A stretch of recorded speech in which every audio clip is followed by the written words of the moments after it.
आणि आता महत्त्वाची आजची आंतरराष्ट्रीय घडामोड पाहणार आहोत। अलास्कामध्ये एक ऐतिहासिक भेट पार पडली, ती म्हणजे अमेरिकन अध्यक्ष डोनाल्ड ट्रम्प आणि रशियन अध्यक्ष पुतिन यांची। या भेटीकडे साऱ्या जगाचं लक्ष होतं आणि ती पार पडलीही। मात्र यावेळी दोन राष्ट्रप्रमुखांच्या या भेटीचा थाट काही औरच होता। ज्या पुतिन यांना साऱ्या पाश्चिमात्य जगानं आक्रमक युद्धखोर असं हिणवलं, त्या पुतिन यांचं अमेरिकेत दिमाखदार स्वागत झालं। ट्रम्प स्वतः पुतिन यांच्या स्वागताला हजर होते। पाहूया एकेकाळी कट्टर विरोधक असलेल्या या दोन देशांच्या प्रमुखांमधल्या भेटीचे काही निवडक आणि अर्थपूर्ण क्षण। ते आले, ते भेटले, ते बोलले, जग केवळ पाहत राहिलं। एका ऐतिहासिक भेटीतील निवडक क्षण। रशियन अध्यक्ष पुतिन हे खास रशियन बनावटीच्या इल्युशन विमानानं अलास्काच्या विमानतळावर दाखल झाले। या विमानाला फ्लाइंग क्रेमलिन असंही म्हटलं जातं। तिथे ते विमानातून उतरण्यापूर्वी अमेरिकन सैनिकांकडून विमानाच्या पायऱ्यांजवळ रेड कार्पेट अंथरण्यात आलं। त्यासाठी खाली वाकून अमेरिकन सैनिकांनी रेड कार्पेट अंथरल्यानं अमेरिकन नेटकऱ्यांनी आश्चर्य व्यक्त केलंय। अमेरिका आणि रशिया हे कधीकाळी एकमेकांचे कट्टर वैरी होते। दुसऱ्या महायुद्धानंतरच्या शीतयुद्धाच्या काळात विशेषतः या शत्रुत्वामुळेच रशियन अध्यक्ष हे जितके अमेरिकेत औत्सुक्याचा विषय असत, तितकंच त्यांच्यासमोर झुकणं हे कमीपणाचं मानलं जायचं।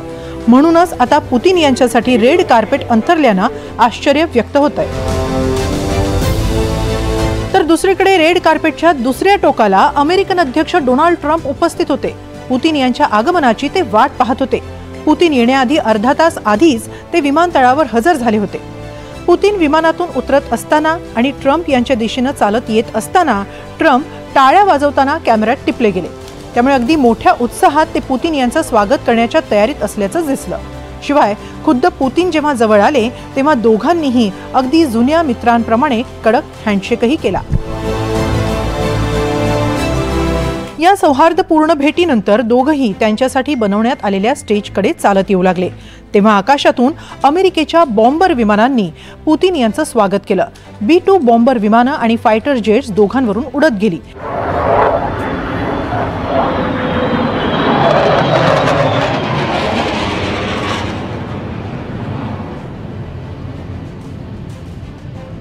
त्यावेळी पुतिन यांनी मान वर करत या विमानांकडे एक नजर टाकली। एक प्रकारे एका राष्ट्रप्रमुखाच्या स्वागतासाठी हा यथोचित शिष्टाचार मानला जात असला तरी रशियाच्या अध्यक्षांसमोर अमेरिकेनं लष्करी शक्ती प्रदर्शन केलं असंही काही तज्ञांचं मत आहे। कारण B-2 बॉम्बर विमानं ही अमेरिकेची शक्तिशाली विमानं आहेत। या विमानांनी अचूक मारा करता येतो।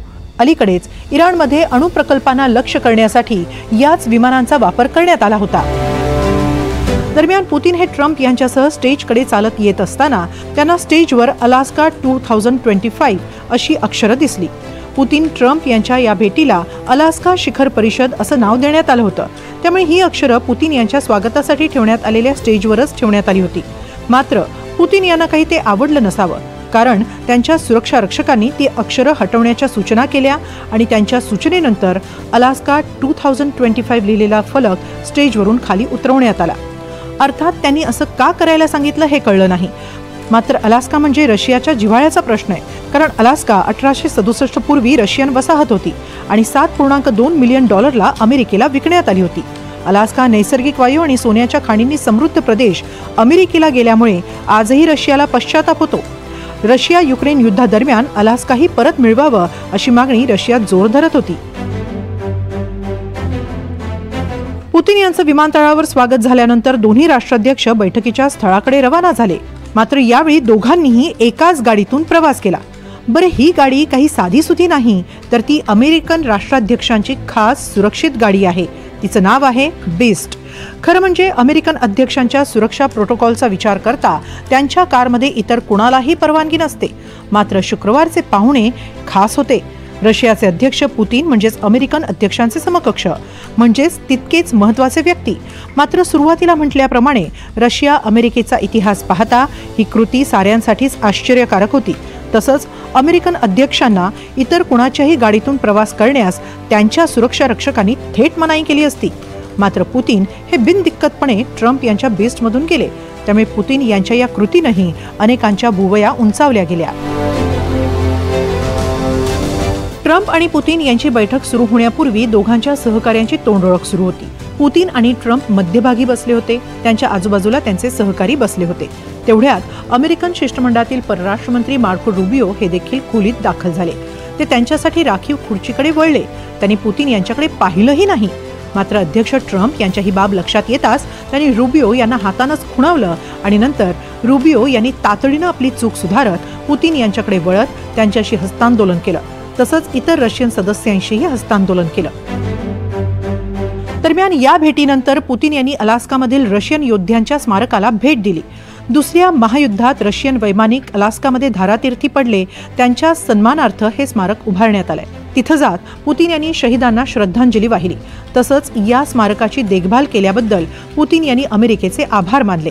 दुसऱ्या महायुद्धात सुरुवातीला जर्मनीसह असणाऱ्या रशियानं युद्धाच्या उत्तरार्धात मित्र राष्ट्रांची साथ दिली होती आणि युद्धाला मोठी कलाटणी मिळाली होती. पुतीन यांनी अलास्कामधील कर्मठ धर्मगुरूंचीही भेट घेतली, त्यांच्याशी संवाद साधला. यावेळी त्यांनी अलास्काचे सेंट हर्मन यांची स्मृतिचिन्ह आर्च बिशपना भेट दिली. सेंट हर्मन हे अमेरिकेचे ऑर्थोडॉक्स संत म्हणून ओळखले जात. तसंच ते अमेरिका खंडातले पहिले ऑर्थोडॉक्स मिशनरी होते. या संवाद आणि भेटीद्वारे पुतीन यांनी आध्यात्मिक आणि सांस्कृतिक डिप्लोमसी साधली असंही म्हटलं जात आहे. तर ट्रम्प पुतीन यांच्या भेटीनंतर एक संयुक्त पत्रकार परिषद आयोजित करण्यात आली. या पत्रकार परिषदेत दोघांनी एकमेकांचं कौतुक केलं. भेटीत काय घडलं याची मोघम माहिती दिली. मात्र चर्चेची सविस्तर माहिती देणं टाळलं. शिवाय दोघांनीही पत्रकारांच्या कोणत्याही प्रश्नाला उत्तर दिलं नाही.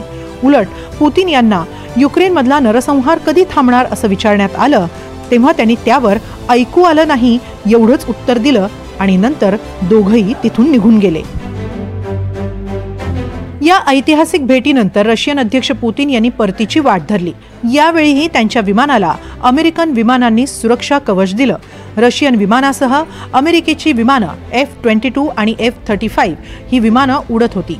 अलास्का ते मॉस्कोपर्यंत ही विमानं रशियन विमानासोबतच होती. ही दोन्ही विमानं रशियन विमानासह मॉस्कोपर्यंत जाऊन परतली. रशियन अध्यक्षांच्या कार्यालयानंच याची दृश्य सोशल मीडियावर पोस्ट केली आहे. Bureau report, NDTV Marathi.